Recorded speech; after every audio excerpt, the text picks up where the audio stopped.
오늘 예수님이 우리에게 주신 말씀을 보겠습니다.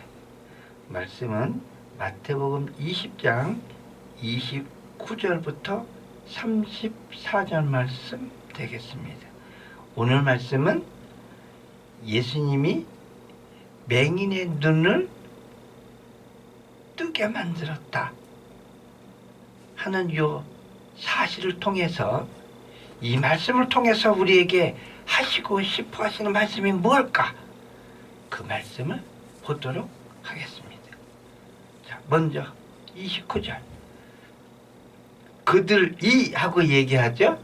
자, 그들이 얘기하면 누구 얘기해요? 예수님과 예수님의 12 제자를 얘기합니다. 자, 그들이 여리고에서 떠나갈 때 하고 얘기해요.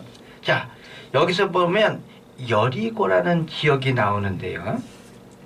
이 여리고라는 지역이 나오기 전에 예수님이 어떻게 하고 있냐를 보겠습니다. 자, 마태복음 20장 17절. 여기는 이렇게 돼 있어요. 예수께서 예루살렘으로 올라가려 하실 때 12 제자를 따로 데리고 길에서 이르시래죠. 자, 그러면 여기서 보면 12 제자를 따로 불러서 어디서 얘기하냐면 길에서 얘기해요. 어느 길이냐? 예루살렘으로 올라가려 하실 때요. 그러면 이제 예수님이 이제 모든 거 다 정리하고 이제 마지막 길을 가는데, 그 마지막 길을 가려고 하실 때 제일 먼저 한 게 뭐냐?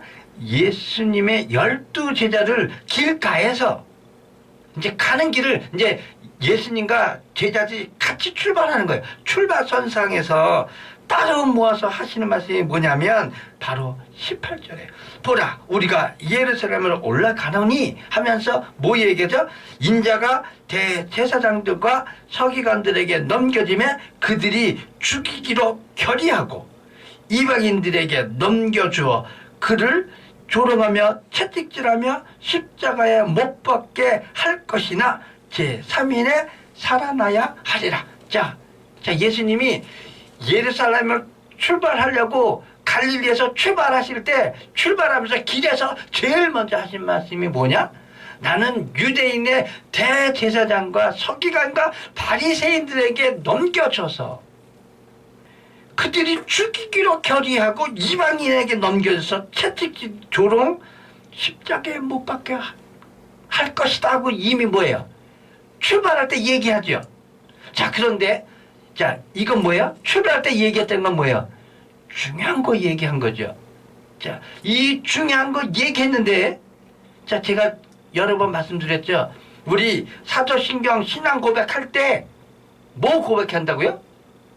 본디오 빌라도에게 고난을 받으사 십자가에 못 박혀 죽으시고. 자, 그러면 출발할 바로 그 당시에 우리에게 말씀하셨던 말씀이 뭐냐면 나는 유대인들에게 핍박을 받아 십자가에 못 박힌다고 얘기했는데, 우리는 신앙을 어떻게 고백하고 있냐? 아, 이방인, 총독, 빌라도, 다른 말로 얘기하면요, 총독은 뭐예요? 로마 황제의 힘을 빌어서 온 자면이죠. 그 로마 황제 누구예요? 그 당시에는 신이란 말이죠. 그럼 다른 신에게 예수가 죽었다 이렇게 얘기하는 거죠. 그러면 우리의 신앙 고백이 맞냐? 분명히 여러 번 말씀드립니다. 어떻다? 우리 신앙 고백은 잘못됐다. 왜?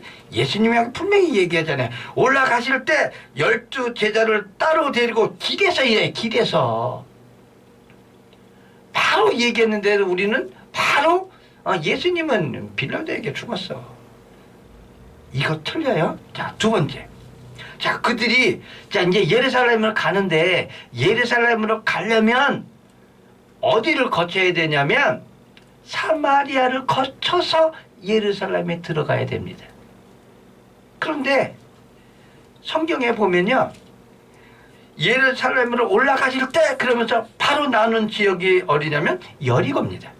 자, 여기 똑같은 말씀이세요. 마가복음 10장 46절부터 52절.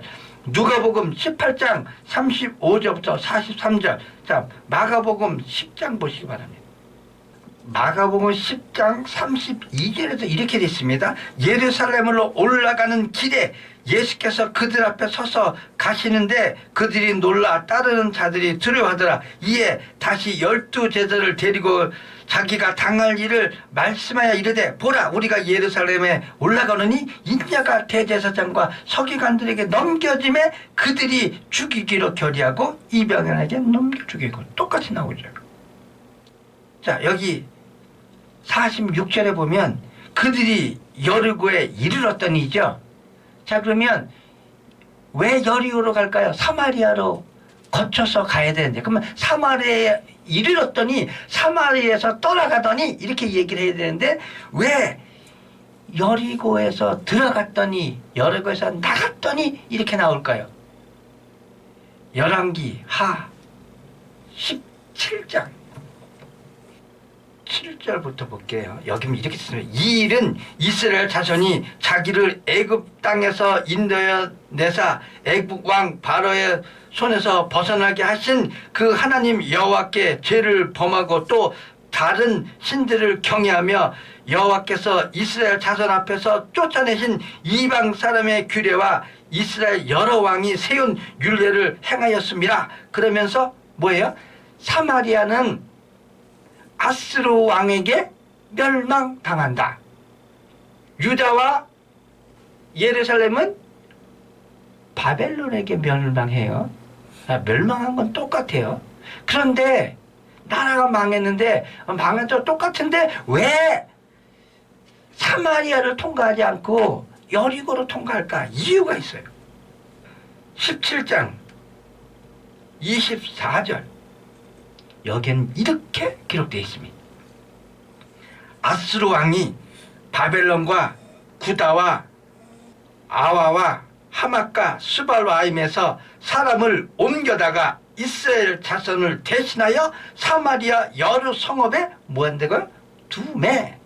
그들이 사마리아를 차지하고 그 여러 성읍에 거주하니라. 자, 그래서 사마리아는 아시라 왕이 사마리아를 점령했을 때 뭐했다?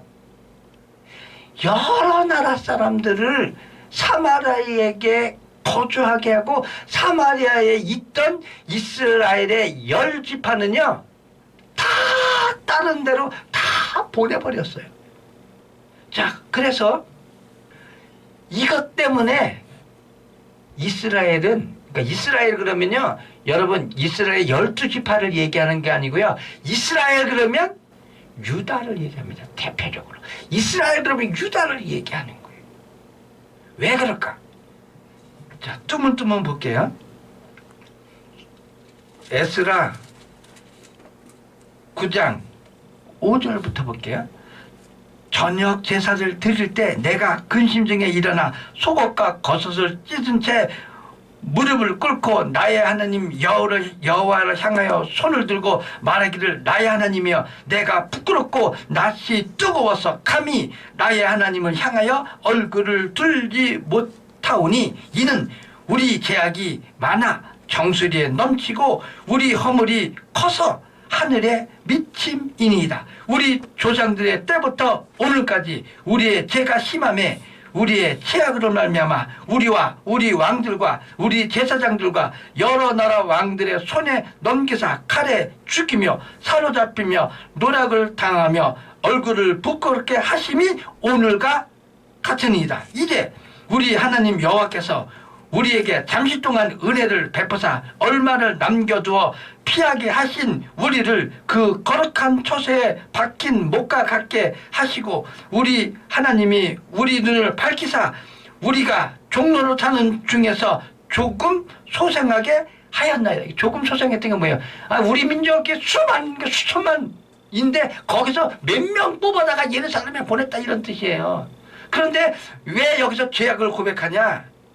9절 우리가 비록 노예가 되었사오나 우리 하나님이 우리를 그 종살이 하는 중에 버려두지 아니하시고 바사 왕들의 앞에서 우리가 불쌍히 여김을 잊고 소생하여 우리 하나님 성전을 세우게 하시며 그 무너진 것을 수리하게 하시며 유다와 예루살렘에서 우리에게 울타리를 주셨나이다. 자, 12절. 그런즉 너희 여자들을 그들의 아들들에게 주지 말고, 여기 뭐라고 하냐면 11절 볼게요. 이게 내가 이렇게 하면 헷갈리니까 마저 읽을게요. 전에 주께서 주의 종 선지자들에게 명령하여 이르시되 너희가 가서 얻으려는 땅은 더러운 땅이니 이는 이방 백성들이 더럽고 가증한 일을 행하여 그 끝에서 저 끝까지 그 더러움으로 채웠으므라. 그러므로 너희 여자들을 그들의 아들에게 주지 말고 그들의 딸들을 너희 아들들에 위하여 데려오지 말며 그들을 위하여 평화와 행복을 영원히 구하지 말라. 그리하면 너희가 왕성하여 그의 땅에서 아름다운 것을 먹으며 그 땅을 자손들에게 물려주어 영원한 유생으로 물려주게 되리라 하셨나이다. 자, 너희는 이방 여자, 이방 남자를 데려오지 말라. 13절. 우리의 악한 행실과 큰 죄로 말미암아 이 모든 일을 당하였사오나 우리 하나님이 우리 죄악보다 형벌을 가볍게 하시고 이만큼 이 백성을 남겨주셨사오니 우리가 어찌 다시 주의 계명을 거역하고 이 가증한 백성들과 통혼하오리까. 그리하면 주께서 어찌 우리를 멸하시고 남아 피할 자가 없도록 진노하시지 아니하시리까. 이스라엘 하나님 여호와여, 주는 의로우시니 우리가 남아 피한 것이 오늘과 같사옵거늘 도리어 주께 범죄하였으니 이로 말미암아 주 앞에서 한 사람도 감히 서지 못하겠나이다. 이렇게 회개해요. 자, 그러고 난 다음에 한 게 뭐냐면 예루살렘에 돌아왔던 이스라엘 백성 중에서 이방 여자를 아내로 맞이했던 사람들, 남편을 이방 남자를 받았던 모든 사람들이 다 모인다. 다 돌려보냈어요. 회개하고 난 다음에. 그런데 사마리아 사람들은요, 다 외국에 뿔뿔이 흩어졌다 그랬죠. 자, 그러고 나면 그 사람의 삶이 뭐예요?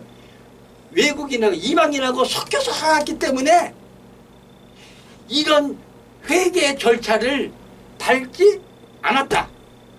그래서 지금도 이스라엘 그러면 이 회개하고 돌이키고 남은 백성이 이스라엘이지 나머지는 이스라엘이 아니다 하고 얘기하는 거예요. 지금 교회 와갖고 엉뚱한 신앙 고백하면 이스라엘도 아니다, 아니라고 얘기하는 거예요.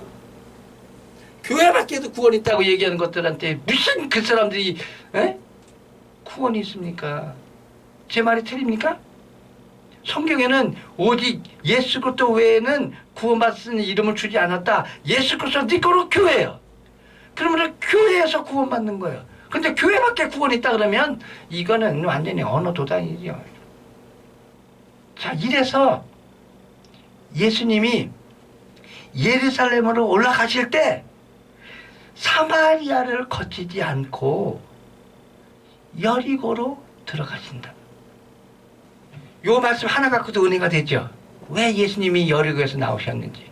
여기 단순히요, 이게 요 기록 하나만 놓고 보면 주님이 진노에서 멸망한 그것을 회개하지 돌이키지도 않았는데 거기를 거친다? 아, 말이 안 되는 거예요. 자, 주님이 요 두 단어를 통해서도 우리에게 지금 이렇게 말씀하고 계신다. 그래서 여리고는요, 예루살렘으로 향하는 통로예요. 여리고가.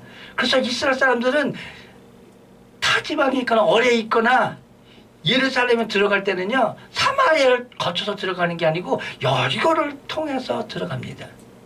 그럼 여리고가 뭘 얘기할까요, 여러분? 여호수아 6장에 보면요, 여리고 성이 무너진 장면이 나오고요. 그 여리고 성이 무너지기 전에 구원받은 사람이 있어요. 누구죠? 기생 라합이요. 기생 라합이 누구냐? 자, 마태복음 1장 보시기 바랍니다. 기생 라합이 누구냐면요, 여러분 잘 보시기 바랍니다. 마태복음 1장 5절에 보면 이렇게 됐습니다. 살몬은 라합에게서 보아스를 낳고 보아스는 르sek에서 오벳을 낳고 오벳은 이삭을 낳고 이삭은 다윗 왕을 낳았다. 그러므로 여리고는 곧 뭐다? 예수님의 고향이에요. 자, 이 여리고 통해서 나온 게 뭐예요? 기생라합의 믿음이죠. 이 단순하게 뭐 여리고 들어갔다 나갔다 아니 그런 게 아니라 이 여리고라는 지명을 통해서 말씀하시고 있는 게 있어요. 여리고는 세상 얘기하는 거예요. 세상을 쫓아가면 멸망한다. 그러나 그곳에서도 기생라합이 이스라엘이 가나안으로 들어간다는 소리를 듣고 매달렸던 것처럼, 자 여기에 이 소경도 똑같은 절차를 거칩니다. 이것을 우리에게 말하고 있는 거예요. 주님은 단순히 지명 지났다 왔다 그렇게 아니에요. 여기 아주 중요한 거예요. 왜냐하면 예수님이 딴 것도 아니고 이제 예루살렘에 입성하셔서 마지막 사명 언약했던 것 그것을 지키기 위해서 가는 길이기 때문에, 그래서 이 길에 있는 모든 일들은 우리에게 아주 중요한 것을 말씀하고 있는 거예요. 요한복음 4장 9절에는 이렇게 되어 있습니다. 사마리아 여자가 이르되 당신은 유대인으로서 어찌하여 사마리아 여자인 나에게 물을 달라 하나이까 하니 이는 유대인이 사마리아인과 상종하지 아니함이니라. 왜 상종하지 않아요? 저들은 이스라엘이 멸망한 건 뭐냐? 이방 여자, 이방 남자. 왜? 그들은 뭘 상징하냐? 이방신 섬긴 걸 상징해요. 그래서 이방신 섬긴 것을 그들을 데려오므로 인해서 이스라엘의 이방인을 우상 숭배하는 것이 들어왔기 때문에 이 이방 여자, 이방 남자 들여온 건 그렇기 때문에 우리가 멸망했다. 이게 이스라엘 사람들의 이 머릿속에 박혀 있어요. 자, 떠나갈 때 큰 무리가 예수를 따르더라. 왜 큰 무리일까? 여기는요 단순히 예수님을 먼발치에서 보거나 그림자를 받거나 뭐하거나 해서 병 고치고자 하는 사람뿐만 아니고 딴 사람도 포함되어 있습니다. 누굴까요? 예수님이 예루살렘으로 들어갈 때 이 시점이 어느 시점이냐? 유월절 시점입니다. 유월절. 예수님이 언제 돌아가시죠? 6월절 첫날 돌아가시잖아요. 자, 6월절 그러면 양 잡는데 양이 6월절날 잡나요? 6월절 전날 잡잖아요. 에? 이게 철저하게 계획된 거예요, 이것은. 주님이 6월절, 요즘에 여러분 다 아시다시피 그 회교인들 라마단이라 그래서 라마단 하면 세계 곳곳에 있던 사람들이 다 어디 가요? 라마단으로 향해서 가잖아요. 그러면 여기서 큰 무리, 그러면 이 무리들은 누구냐? 예루살렘에서 여호와 하나님을 예배하려고 경배하려고 유월절을 지키기 위해서 방문한 사람들이에요. 자, 라마단 지키는 게 이 사람들이 뭐 매년 가는지 아십니까? 아닙니다. 이 사람들은요 꿈이 뭐냐? 저도 그래요. 꿈이 평생 죽기 전에 한 번 예루살렘에 가서 주님을 예배하는 게 제 꿈이에요. 그 사람들도 마찬가지예요. 평생 주의 전 예루살렘에 가서 주님 앞에 얼굴을 드는 거, 주님 앞에 무릎을 조아리는 거. 라마단 회개도들은 뭐예요? 알라에게 머리 숙이는 거 똑같아요. 그래서 이 사람들이 여호와를 경배하기 위해서 유월절을 지키기 위해서 가는 거예요. 그러니까 유대인들만 가는 거예요. 그러니까 여호와를 아는 사람들만 쫓아가는 거예요. 그래서 그들이 누구다? 큰 무리다 이런 거죠. 30절 맹인 두 사람이 길가에 앉았다가 예수께서 지나가신다 함을 듣고죠. 자, 여기 듣고 중요한 거예요. 기생라합이 뭐라 그러죠? 이스라엘 사람들이 가나안으로 진입한다는 걸 듣고죠. 듣고 그들을 선대했던 것처럼 여기 이 두 소경도 뭘 들어요? 예수님이 지나가신다는 걸 듣고 해요. 듣고. 여러분 구원받는 건 뭐예요? 듣고 해요. 첫째는 들어야 돼요. 소리질러 이르되 주여 우리를 불쌍히 여기소서. 다윗의 자손이. 여기서 두 단어가 나옵니다. 하나는 주여라는 단어, 하나는 다윗의 자손이라는 단어입니다. 자, 주여라는 단어가 뭘 얘기할까요? 자, 주여라는 단어는요, 초대교회 교인들에게서는 가장 중요한 신앙 고백이었어요. 이 주여라는 단어가 뭐라고요?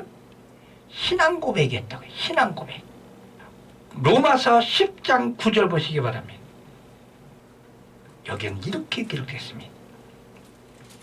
내가 만일 내 입으로 예수를 주로 시인하며 하나님께서 그를 죽은 자 가운데서 살리신 것을 내 마음에 믿으면 구원을 받으리라. 그런데 여기서 뭐라 그러죠? 예수를 뭐로 시인하면? 주로 시인하면. 그래서 주 그러면 뭐예요? 하나님을 뜻해요. 그래서 우리는 하나님 그러면 뭘 뜻하냐? 이걸 정확히 알아야 돼요. 자, 고린도전서 12장 3절. 그러므로 내가 너희에게 알리노니 하나님의 영으로 말하는 자는 누구든지 예수를 저주할 자라 하지 아니하고. 왜 저주냐면 십자가는 뭐예요? 저주를 뜻해요. 십자가는 형벌 중에서 제일 무서운 형벌이에요. 죄인 중에서도 죄인, 악독죄인이 잡아서 죽이는 게 십자가라고요. 그래서 십자가는 골 저주를 뜻해요. 그렇기 때문에 예수는 저주받은 자라고 사람들이 생각했단 말이죠. 자, 그래서 얘기잖아요. 저주할 자라 하지 아니하고 또 성령으로 아니하고는 누구든지 예수를 주시라 할 수 없느니라. 자, 주라고 고백하는 건 뭐라고요? 성령이 아니면 고백할 수 없다. 베드로가 주는 그리스도시요 살아계신 하나님의 아들이십니다. 이 고백했을 때 베드로 네가 고백한 것이 아니라 성령이 하겠다 분명히 기록되어 있죠. 그래서 이 주여 하는 거, 주라는 뜻은 뭐냐? 하나님이시다, 구원자시다, 그런 뜻이에요. 자, 그러므로 이 두 소경이 주여 했을 때 이미 답은 나온 거예요. 다윗의 자손이요. 자, 다윗의 자손 그러면 뜻하는 게 뭐예요? 다윗의 자손 그러면 메시아를 뜻해요. 왕으로 오시는 메시아를 얘기합니다. 사무엘 하 7장 12절부터 16절 이렇게 읽겠습니다. 11절부터 볼게요. 전에 내가 사사에게 명령하여 내 백성 이스라엘을 다시던 때와 같지 아니하게 하고 너를 모든 원수에게서 벗어나 편히 쉬게 하리라. 여호와가 또 내게 이르노니 여호와가 너를 위하여 집을 짓고 내 수완이 차서 내 조상들과 함께 누울 때 내가 내 몸에서 날 내 씨 내 뒤에 세워 그의 나라를 견고하게 하리라. 이거 얘기하는 거예요. 그는 내 이름을 위하여 집을 건축할 것이요 나는 그의 나라 왕위를 영원히 견고하게 하리라. 그래서 다윗 왕 그러면 누굴 의미하냐면 왕으로 오실 메시아 예수 그리스도를 뜻해요. 그래서 성경에는 다윗이 등장하는 거예요. 우리는 다윗만 보는데 아니야, 다윗 이유를 봐야 돼요. 31절 무리가 꺼지져 잠잠하라 하되 더욱 소리질러 이르되 주여 우리를 불쌍히 여기소서. 다윗의 자손이여 하는지라. 두 번 겹치죠. 자, 이게 두 번 겹쳤다는 건 뭐죠? 강조고요, 믿음을 얘기해요. 이들은 예수 그리스도는